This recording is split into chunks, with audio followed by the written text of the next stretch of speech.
Bonjour chers frères et sœurs, que Dieu vous bénisse abondamment dans le nom de Jésus. Hop, un petit calage, un petit réglage, et voilà. Alors je voudrais vous parler dans cette vidéo d'un sujet que je suis en train de méditer. Et Dieu dit dans la Bible, la haine excite les querelles, mais la charité couvre tous les forfaits. Autrement dit, si on veut bien comprendre le sens, c'est que toute personne qui pratique l'amour à chaque instant, toute personne qui se lève le matin et qui se concentre pour décider de tout son cœur de vivre dans la passivité et dans l'amour, eh bien, elle prend la résolution. Admettons, elle prendrait la résolution de ne vivre que pour l'amour. Eh bien, cette personne-là fera tout pour éviter les querelles. Celui qui vit pour l'amour évite les querelles. Celui qui vit partiellement pour l'amour va voir des querelles, mais celui qui est entièrement consacré à l'amour va, va éloigner de lui les querelles. Souvent, les querelles sont attirées par l'amour des querelles. Souvent, les querelles sont attirées par un mépris de l'amour. En réalité, il faut aimer l'amour plus que tout. Il faut aimer l'amour, il faut aimer la paix, il faut aimer la joie. Et puis, il faut accepter que la solution, c'est pas la haine. Il faut accepter de croire que la solution à tout, c'est l'amour. C'est surtout pas la haine, c'est surtout pas la colère, c'est surtout pas l'irritation, c'est surtout pas d'élever la voix et de s'emporter. La solution pour être en paix avec tout le monde, ou au moins autant que cela est possible, c'est d'avoir l'amour. La haine excite les querelles. Donc pourquoi il y a des batailles? Pourquoi il y a des batailles? Pourquoi il y a des guerres familiales? Pourquoi ça se passe mal entre les parents et les enfants? C'est parce qu'il n'y a pas suffisamment cet amour profond. S'il y a des batailles comme ça, c'est que s'il y a des guerres en famille, c'est parce que il y a à la fois un manque d'autorité, un manque de fermeté, mais surtout par-dessus tout, un manque d'amour. Parce que quand il y a de l'autorité chez une personne, un papa, une maman, chez quelqu'un, mais que derrière il y a un amour fort, puissant, je vous assure que l'enfant acceptera la correction.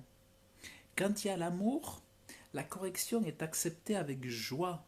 Mais il faut toujours qu'il y ait beaucoup, beaucoup, beaucoup d'amour. Que l'enfant sente l'amour. Que la personne laquelle vous voulez réveiller, laquelle vous voulez informer, pour pas que ça se transforme en querelle, les personnes doivent sentir l'amour qui jaillit de vous.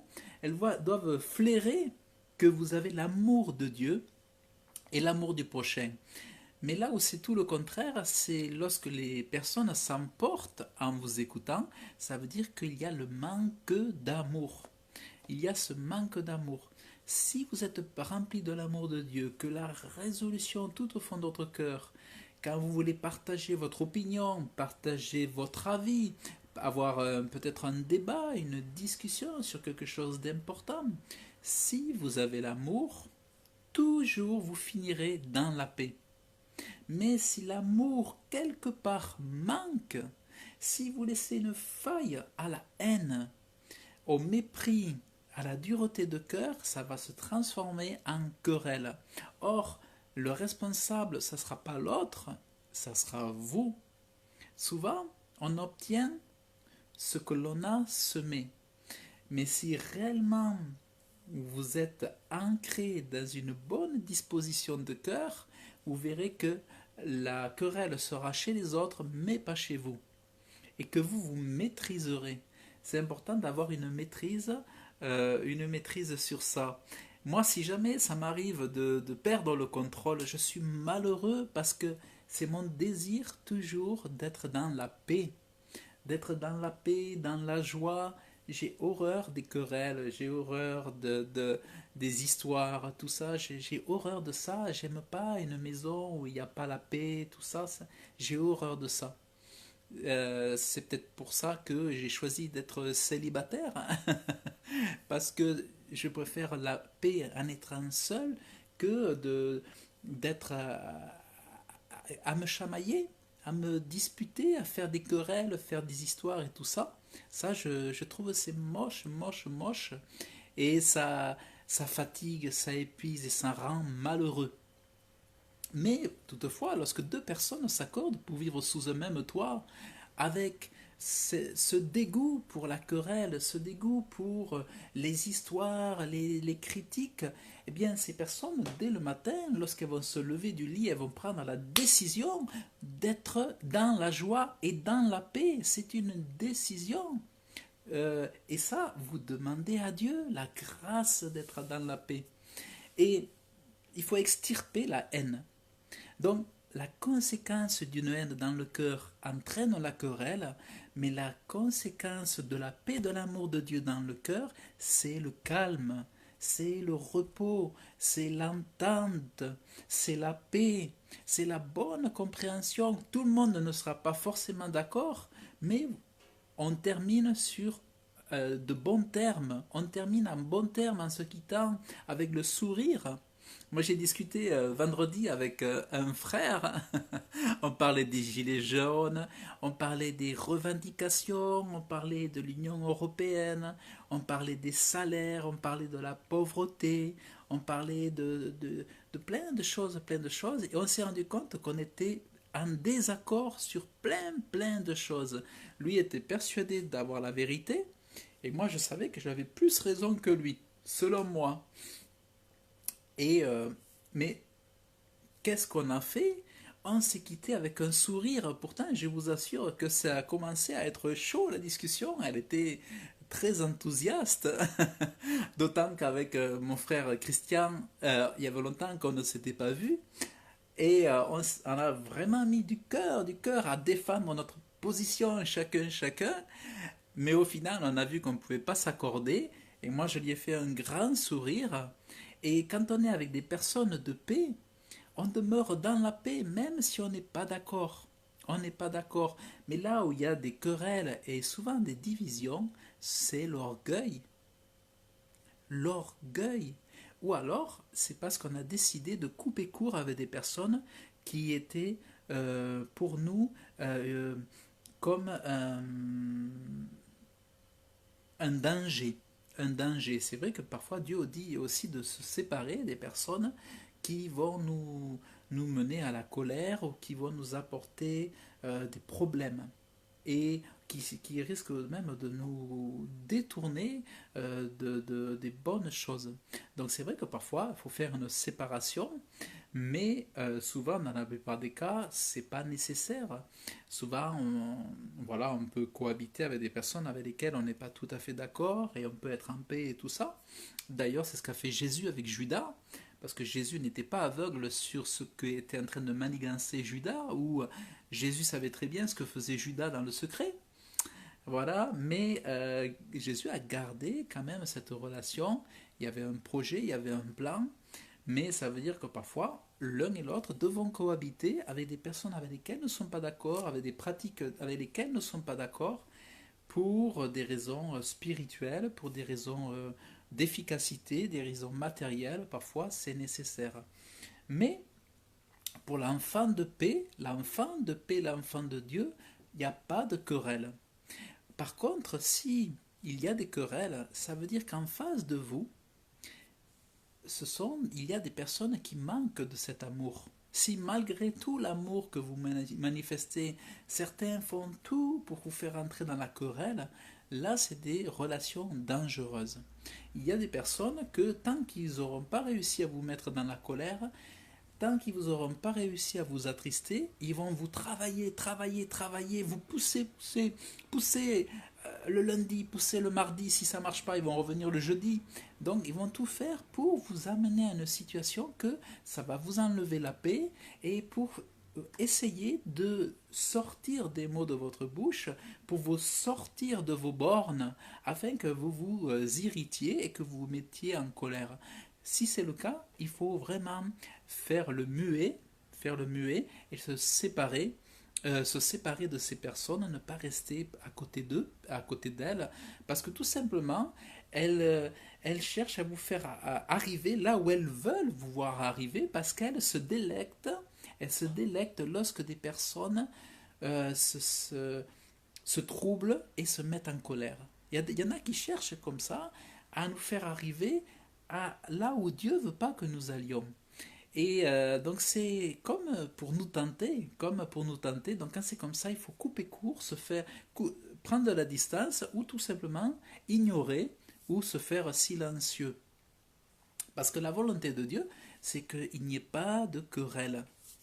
Et donc la haine peut venir effectivement de l'extérieur pour nous faire comme ça, bouillonner, comme David qui disait, ma bouche se remplissait de feu, j'avais envie d'ouvrir ma bouche face à cette personne, et je me retenais, et puis ça a explosé. Dans la volonté de Dieu, c'est qu'on n'explose pas et qu'on retienne. Donc parfois, séparation, parfois conviction, décider soi-même que non, on sera toujours dans l'amour, non, nous ne voudrons pas de querelle, quelles que soient les situations, nous sommes des enfants de paix et nous ne voulons pas faire des histoires, des palabres, des discussions qui n'arrêtent pas. Nous voulons être clairs et être en paix avec tout le monde. Parce qu'un enfant de Dieu n'a pas à s'irriter, à s'emporter avec ses voisins, à crier dans tous les sens et tout ça. Nous avons vraiment à maîtriser, à canaliser. Ça, c'est, pour moi, c'est vraiment très, très important. Et quand je lis la parole de Dieu, comme je le faisais pour mon étude d'aujourd'hui, il est dit, la haine excite les querelles. Donc moi, je me disais encore en lisant ça, donc si vraiment je vis, moi, des querelles, mais c'est que j'ai de la haine en moi. C'est pas l'autre le fautif.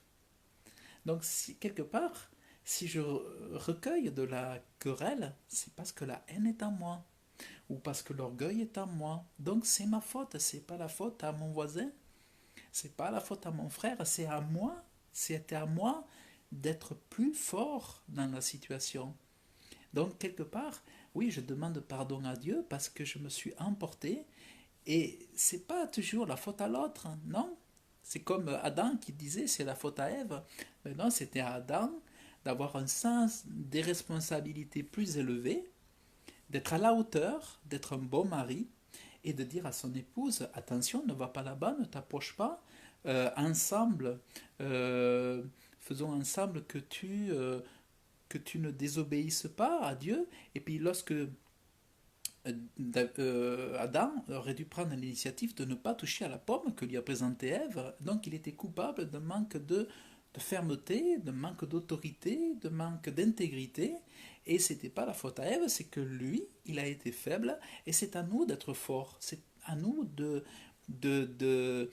d'être maître de notre esprit, maître de nos choix et d'être nos propres gardiens, les gardiens du temple du Saint-Esprit et euh, de nous responsabiliser. Ça, c'est important. Souvent, on se dit, ah, le péché est là, donc si le péché est là, on peut rien faire, on est sous la grâce.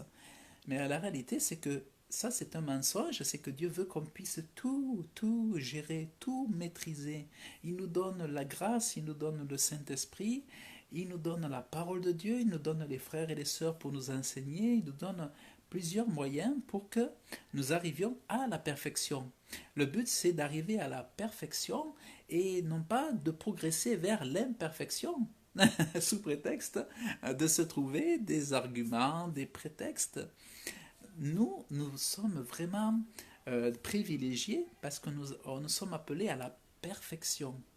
Contrairement au monde, si vous observez les gens dans le monde, eux, ils sont appelés à l'imperfection, c'est-à-dire plus on passe de temps dans le monde, plus on se pervertit, plus on se salit, plus on se souille. Et il est rare qu'un homme sans Dieu ne se voie pas toujours plus souillé jour après jour. Plus un homme va passer de temps, on le voit avec nos enfants, plus nos enfants passent de temps à l'école, plus leurs regards deviennent durs, on ne les reconnaît plus ils passent de temps dans l'école, plus ils sont transformés, on se dit mais qu'est-ce que c'est qui les a piqués? Et en réalité, nous sommes appelés à la perfection, mais dans le monde, c'est tout le processus contraire. Et c'est vrai qu'on n'évoque pas ça, on n'en parle pas de ça, mais moi, ça m'a toujours marqué, et c'est quelque chose que j'aime bien évoquer, le fait que sans Dieu, plus de temps sur Terre, c'est plus de perversion, et c'est toujours plus de corruption. Alors que nous, c'est différent. Nous devons nous attendre à toujours plus de perfectionnement, parce que tout est possible. Tout est possible. Et en fait, cette Bible est là pour nous montrer du doigt, nous dire attention, si tu vois de la querelle, ça vient de toi. C'est que c'est à toi de te maîtriser face à un querelleur. S'il y en a un, il aime bien la querelle et il est là pour t'amener dans sa folie, à toi de... Tu respires quand il te parle. Alors, on va faire le conseil pratique. Vous avez des personnes qui vous attaquent. Déjà, respirez. C'est tout bête, mais relevez les poumons, prenez une grande respiration, même silencieuse, et commencez à lever vos yeux vers la partie créatrice. C'est-à-dire, vous levez vos yeux et vous commencez à regarder, non plus elle, mais regardez au-dessus. Vous passez au-dessus, ça vous permet de spirituellement de passer au-dessus de la situation. Donc, vous expirez. Quand vous vous sentez assailli comme ça de paroles méchantes ou de personnes graves, où la personne vous attaque, vous vous dites mais qu'est-ce qu'elle a, qu'est-ce qui lui arrive? Ça peut être des membres de la famille, ça peut être votre épouse, votre époux, vos enfants qui commencent déjà à s'emporter, qui commencent à un petit peu trop être un petit peu trop mal poli ou à commencer à mal vous parler ou un voisin ou des proches ou des amis qui ne sait pas qu'est-ce qui leur arrive tout d'un coup ou des personnes avec qui vous allez travailler que vous rencontrez pour le travail comme ça, enfin bref, vous respirez bien, vous regardez un peu au-dessus, vous faites comme si vous écoutiez, mais vous vous détachez de son regard. Parce que souvent, son regard, c'est ça qui va vous canaliser votre énergie. Vous vous détournez de ce regard, vous respirez, vous regardez au-dessus de son épaule ou un petit peu en l'air, comme ça, et vous pensez à Jésus. Vous imprimez le nom de Jésus dans votre cœur. Jésus. Vous regardez comme ça, Jésus. Et vous dites, je t'aime.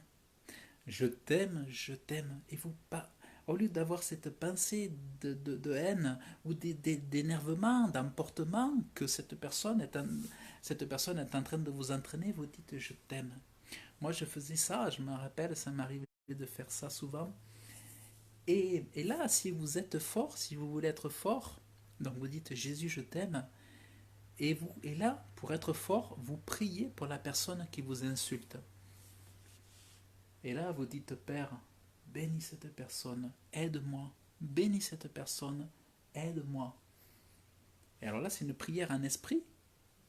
Vous ne bougez pas la bouche, mais vous priez pour la personne. Père, aide-moi, bénis cette personne. Et là, en quelques instants, la personne va s'arrêter, se calmer, et le truc sera fini, la situation sera terminée, mais vous n'aurez pas péché de votre bouche, vous aurez pas insulté, vous serez pas fait les reproches que d'avoir lâché la soupape, d'avoir eu de l'emportement, mais par cette maîtrise, vous serez heureux de vous. Par cette maîtrise, vous serez heureux d'avoir géré. Et vous verrez que c'est ça la perfection. C'est ça la perfection. Dieu il dit aimez ceux qui vous détestent, ceux qui vous méprisent. Et être ressemblé à Dieu, c'est envoyer le soleil sur les autres.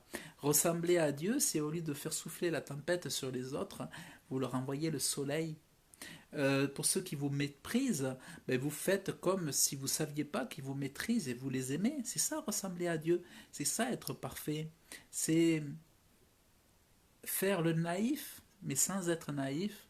C'est faire comme si vous ne saviez pas, mais vous savez très bien qu'on est en train de vous mépriser, mais vous aimez quand même. Moi, combien de fois j'ai vu des gens qui me méprisaient, mais j'ai fait comme si je ne savais pas, mais je savais. Puisqu'en fait, avec l'Esprit de Dieu, souvent, j'avais l'impression de pouvoir même lire ce qui était dans le cœur des autres. Alors ça peut être assez dérangeant, mais souvent, je me rappelle des gens qui font, vous savez, qui font semblant d'être aimables, mais qui ont de la haine. Moi, je pouvais le ressentir chez l'autre, mais je faisais comme si je ne savais pas. Donc l'idéal, c'est vous respirez bien, vous lâchez, vous vous détendez, vous respirez, vous relevez la tête, vous reculez les épaules et vous regardez au-dessus de l'épaule de l'autre, un petit peu regardez vers le ciel et là, vous allez vous calmer.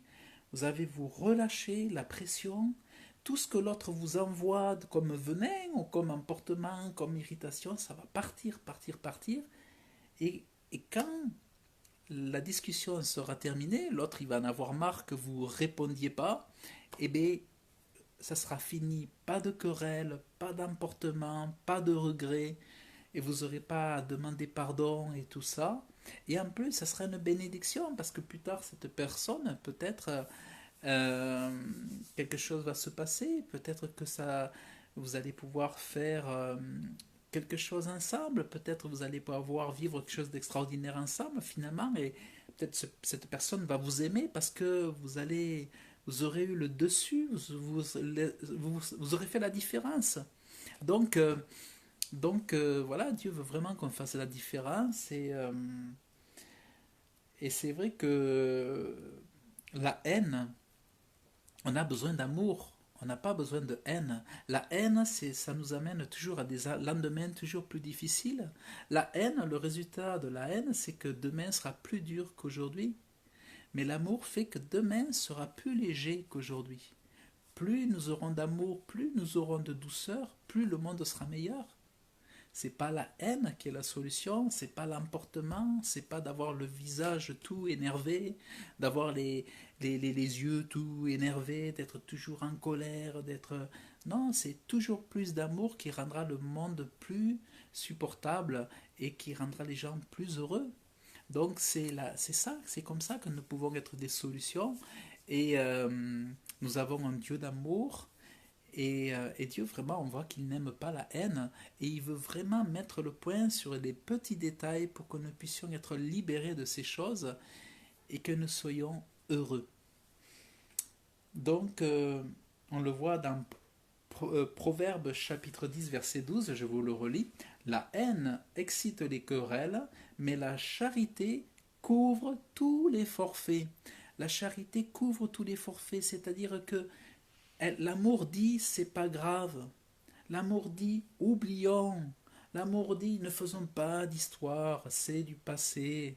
C'est pas la peine d'y revenir dessus. C'est pas la peine d'en faire tout un cinéma, comme on dit. L'amour couvre tous les forfaits. L'amour ne va pas répéter le mal que les autres ont fait. L'amour ne va pas euh, faire tout un truc pour briser l'image de l'autre. C'est la haine, elle, va chercher à dénoncer, à critiquer, à dire ah, regarde celui-là, c'est un hypocrite, ah, regarde celui-là, c'est un ceci, un cela. Non, l'amour, lui, va couvrir. Il va pas faire étalage, il va supporter, il va, il va dire moi j'oublie. J'oublie le mal qu'on m'a fait, je pardonne instantanément et j'oublie ce mal-là. Puisque de toute façon, qu'est-ce que je suis? Je suis poussière. À quoi bon? À quoi bon faire des histoires? À quoi bon garder tout ça dans mon cœur qui me rendrait malade? Moi, je rejette, j'oublie, je pardonne, je remets tout ça à Dieu et j'oublie, j'efface tous les forfaits. Ça, c'est l'amour. Et du coup, c'est comme ça que vous gardez votre jeunesse spirituelle en rejetant tous les ulcères, en rejetant toutes les maladies que peuvent créer toutes ces frictions, toutes ces tensions, tous ces problèmes, toutes ces discussions, toutes ces haines ne sont que des cancers, des maladies qui nous sont jetées à la figure pour nous détruire. Or, avec l'amour, avec l'amour, nous avons une arme extrêmement puissante. Et tant que nous rejetterons la haine, nous aurons pour nous ce, ce- cette arme puissante qu'est l'amour. Donc, c'est pour moi, la haine, c'est un très très mauvais choix stratégique qui n'apporte absolument rien. Donc, ben, misons pour l'amour, optons pour le conseil de Dieu qui nous donne vraiment la solution pour que demain soit plus heureux qu'aujourd'hui et que nous puissions apporter vraiment le modèle aux hommes, le modèle d'amour, de ne vivre en se levant dès le matin que pour aimer. Que notre but, nos objectifs, par-dessus tout le reste, mais que ce soit d'aimer, d'aimer, d'aimer. Voilà, et que nous puissions demander à Dieu de nous aider à aimer, d'apporter de la valeur aux autres, d'être une solution pour les autres et d'aider les autres. Et de surtout pas être un imitateur du démon ou du méchant, mais nous plutôt être un modèle. Et puis en plus les gens sauront que nous aimons Dieu, et ça c'est merveilleux. Donc soyons persévérants dans ce sens-là, et c'est certain que nous en serons bénéficiaires et que nous en retirerons d'énormes bénédictions. Voilà, chers frères et chères sœurs, eh bien, je vous remercie de cette écoute. Moi, j'avais vraiment besoin, envie de partager ce verset, de vous donner, vous communiquer ce que j'ai sur mon cœur. Voilà, et donc Dieu me fait la grâce de pouvoir enseigner. C'est une joie immense, immense, et je dirais même que si la journée aura mérité d'exister ou d'être, eh bien, c'est parce que j'aurais fait cet enseignement et que je l'espère, il vous aura fait du bien, puisque finalement, aujourd'hui, je me rends compte que ma vie, c'est ça, quoi. Après, des fois, je me lève, je me dis, mais qu'est-ce que j'ai d'autre dans la vie que de servir Dieu?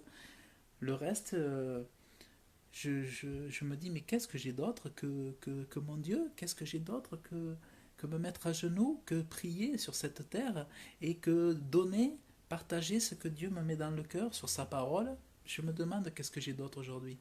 Donc voilà, c'est pour vous, mes frères et sœurs. Que Dieu vous bénisse. Euh, que Dieu te bénisse, mon frère Alain, mon frère Roberto. Que Dieu vous bénisse, ma sœur Esther. Et tous, chacun, que Dieu vous bénisse abondamment. Si vous avez aimé, voilà, ça sera avec plaisir, vous pouvez partager. Et puis je vous dis à très très bientôt pour plein d'enseignements, qu'on puisse vraiment ensemble se fortifier, chaque jour s'encourager et nous accompagner. Et puis peut-être un jour nous rencontrer. Voilà, que Dieu vous bénisse abondamment. À très bientôt.